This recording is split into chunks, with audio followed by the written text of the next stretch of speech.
In 2093, a massive atomic exchange of arms known as the 16-Minute War occurred. The entirety of human civilization was effectively wiped out, with the exception of a small number of corporations and religious groups who dug in preparing for the inevitable. What ended up happening was when the world was destroyed, a group known as the Order of the New Dawn emerged. They, based on a small group of incredibly faithful, almost, fanatics, had dug large underground facilities to basically protect themselves. And when they noticed the world had been destroyed up top, they emerged with their remaining supplies and began to help millions. And as of 2157, they became the world's largest religious group, numbering over 700 million strong on Earth. And after the exchange, they effectively dominated human culture. With a lot of the knowledge and records being lost in the atomic exchange, the New Order of the New Dawn had all the old information and began to release all this new material, making it one of the third most powerful commercial organizations on the planet. In the game Ground Control, it takes place after this atomic apocalypse had occurred and humanity sets out for the stars. And a conflict takes place between the Craven Corporation and the Order of the New Dawn religious group over a relatively obscure planet. And on the surface they find large xenofacts, which unravel and reveal a large network in the universe that was basically undiscovered until this point. Ground Control, released in the year 2000, has unfortunately kind of fallen under the rug, and by a lot of people has been a missed gem, in my opinion. The game in itself changes the standard dynamic of strategy games that a lot of us knew and grew up with, most notably Red Alert and StarCraft, with that base building mechanic. And what Ground Control does is it effectively makes it more of a squad-based kind of real-time strategy game, making it more based on the demands of the mission and the environment. And so that kind of changes the way the game and the dynamic of it is played. So Ground Control is a bit of a gem in that regard to me. And the game, released in 2000 alongside other titles like, most notably, Shogun Total War, is just not remembered. Later you did have the release of Ground Control 2, which was a fantastic title as well, which implemented other things that weren't necessarily available in Ground Control 1. But again, it's one of those titles that a lot of people haven't played. Ground Control, released in the year 2000 by the company Massive Entertainment, was effectively a nice step away from the traditional strategy games of the time.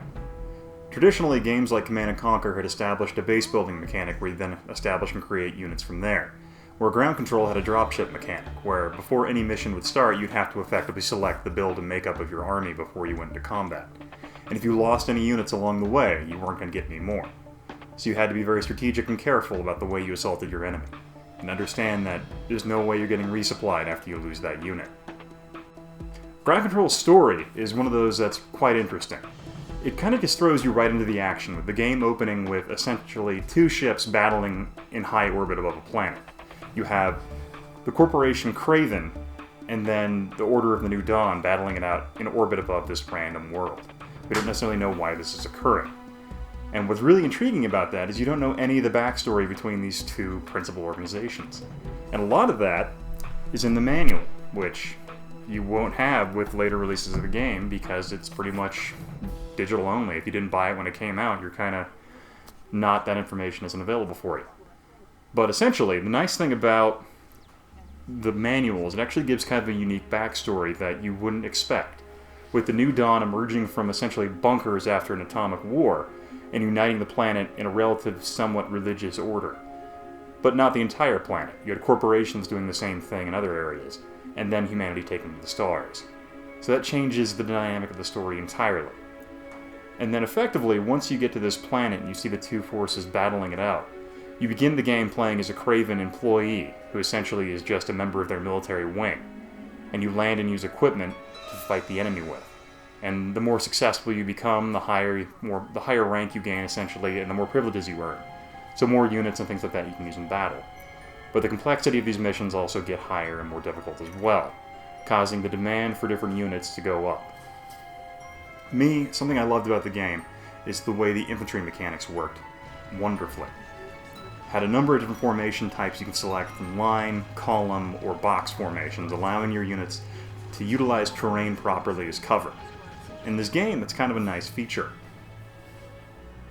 But as the game progresses, you'll find that the Kraven Corporation effectively wipes out the Order of the New Dawn on this planet, forcing them to turn to guerrilla tactics and fighting them. So what ends up happening is once you basically take over the entire surface as the Kraven Corporation, you switch to an entirely new perspective as a New Dawn soldier who's battling to regain control of the planet after he's been effectively abandoned. Effectively, in similar fashion to how the Marines and U.S. Army units on the Philippines had to defend themselves from a Japanese invasion, the New Dawn forces were effectively left to fend for themselves, until a New Dawn carrier ship can return to resupply them. And unfortunately, they're left there on their own. But that reveals even more about this game's universe, as you discover that the Xenofacts actually reveal a larger network of other planets that actually incorporate them. And it turns out there was some kind of massive ancient war that involved these Xenofacts and their use, to where they were a gigantic trigger mechanism for almost army of murdering robots that were designed to defend against an invading force, as a last failsafe system along the plot of, I would almost say, MD Geist. But eventually, you play as an Order New Dawn soldier, and you despise the fact that you're doing these guerrilla tactics against the Kraven Corporation forces, because as an infantryman he's taught to fight honorably and straightforward. So that reveals and expands his character as he digs deeper into this whole new conspiracy. And what ends up happening is he's almost ashamed of what he finds, but what he discovers is that the Kraven Corporation and the Order of the New Dawn begin to work together to try and unravel the mystery of these Xenofacts in an attempt to turn them on. But effectively, you decide to stop that because you have realized that these weapons are just that, something that would destroy humanity if ever activated. So as a result, your New Order soldier teams up with the West Kraven commander you played as initially, and you effectively rebel against the established Order and Kraven Corporation forces, and you have to try and put an end to it. And so the game leaves it rather open-ended as to how this whole story ends. But Ground Control is a wonderfully controlled strategy game that I would highly suggest picking up. I believe the entire game series of 1 and 2 is about $7.99 on Steam.